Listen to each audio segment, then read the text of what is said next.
رجعت لكم من جديد، ان شاء الله تكونوا مناح. اليوم رح نعمل هذا العصفور بطريقة كتير حلوة وسهلة.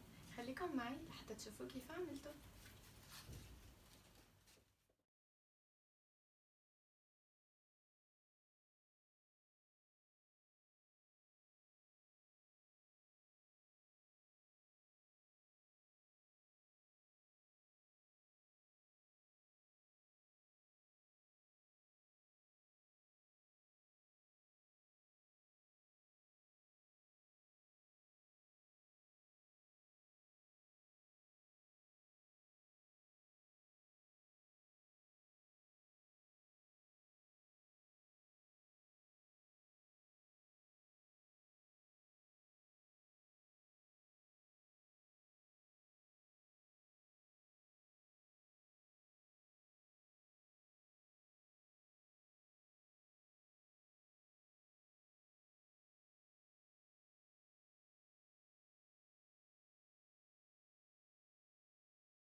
ما تنسوا تعملوا لايك وسبسكرايب لحتى يوصلكم كل شي جديد بنزله.